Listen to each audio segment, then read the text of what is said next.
یہ کہانی ہے موسیٰ علیہ السلام کی، جب ایک ماں نے اپنے بچے کو اللہ کے بھروسے پانی کے حوالے کر دیا۔ فرعون کی بیٹی نے اس معصوم بچے کو دیکھا اور اس کا دل پگھل گیا۔ اللہ نے چاہا تو موسیٰ پلٹ دربار کے بیچ امن سے پرورش پانے لگے۔ جب حق اور ناحق آمنے سامنے آئے، موسیٰ نے شہر چھوڑ کر ریتیلوں کا رخ کیا۔ مدیان کے کنویں پر موسیٰ نے 2 پریشان عورتوں کی مدد کی۔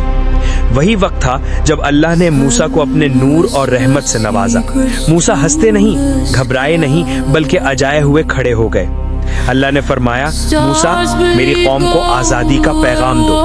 موسیٰ نے بے خوف کہہ دیا، ظلم روک دو، لوگوں کو آزاد کرو۔ فرعون ہنسا، مگر حق کی آواز کبھی دبتی نہیں۔ جادوگروں نے اپنی پوری چالاکی دکھا دی، لیکن اللہ کی قدرت کے آگے سب بیکار تھا۔ پھر موسیٰ نے اللہ کے حکم سے اپنی عصا اٹھائی اور سمندر پر ماری، پھر 2 حصوں میں بٹ گیا۔ اللہ کی رحمت کا نظارہ، لوگ خوش ہو کر سمندر کے درمیان سے گزر رہے تھے۔ موسیٰ اپنی قوم کے رہنما بن کر انہیں امن کی طرف لے جا رہے تھے۔ یوں موسیٰ نے اپنی قوم کو آزادی، یقین اور ایمان کی راہ دکھائی۔ عرب کے سنہری ریگستان کی سخت رات میں مکہ کے ایک گھر میں ایک ایسا بچہ پیدا ہوتا ہے جس کا نام دنیا کبھی بھول نہیں پائے گی، خالد بن والید۔ بچپن سے ہی اس کی آنکھوں میں شدت، اس کے قدام میں حوصلہ اور اس کے تیوار میں ایک فوج کا دم تھا۔ لوگ کہتے تھے یہ بچہ ایک دن جنگوں کا شیر بنے گا جوانی آئی۔ خالد گھوڑوں پر ایسا سوار ہوتا تھا جیسے ہوائیں اس کے ساتھ دوڑ رہی ہو۔ تلوار اس کے ہاتھ میں بجلی کی طرح چمکتی اور نشانہ کبھی غلط نہیں ہوتا۔ وہ قوت کا دریا تھا، مگر ابھی تک اس کا راستہ مکمل نہیں ہوا تھا۔ اسلام کے پہلے سالوں میں خالد سخت مخالف تھا۔ احد کے میدان میں اس نے اپنی اسٹریٹجی سے مسلم صفین ہلا ڈالے، لیکن اس کے دل میں ایک سوال بڑھتا گیا، کیا میں سچ کے ساتھ ہوں؟ یہ سوال اس کی راتوں کی نیند چھین گیا۔ پھر ایک دن اس کے دل میں اللہ کا نور اتر گیا۔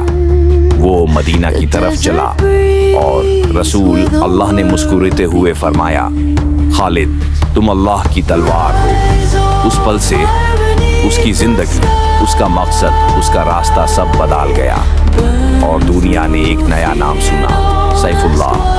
مسلمانوں نے پہلی بار اسے اپنی صفوں میں دیکھا۔ اب وہ تلوار ظلم کے لیے نہیں، اللہ کے دین کے لیے اٹھتی۔ خالد کی آنکھوں میں یقین جل رہا تھا۔ موتہ کا میدان، صرف 3000 مسلم اور ان کے سامنے 2 لاکھ رومنز۔ 3 مسلم کمانڈر شہید ہو گئے۔ فوج کا دل ٹوٹ گیا۔ پھر سب کی نظر ایک انسان پر رکی، خالد بن والید۔ اس نے لشکر کو ایسے سنبھالا کہ 9 تلواروں تک کو توڑ دیا، مگر اپنی فوج کو زندہ واپس لے آیا۔ دنیا نے پہلی بار دیکھا ایک انسان بھی پورا میدان بدل سکتا ہے۔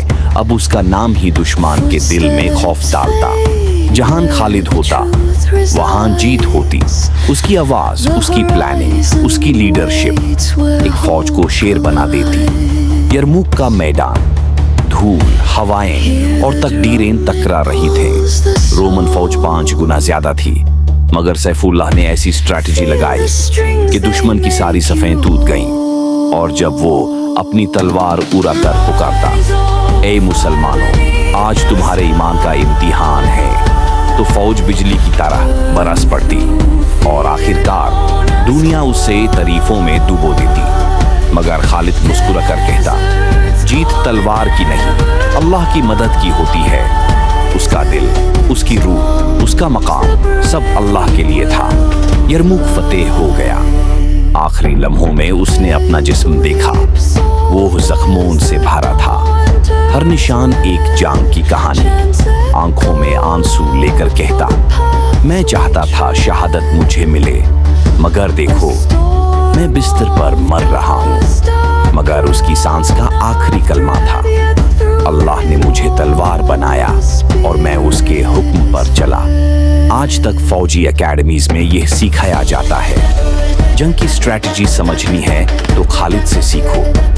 اور مسلمان دنیا بھر میں ذات سے کہتے ہیں، سیف اللہ، اللہ کی تلوار۔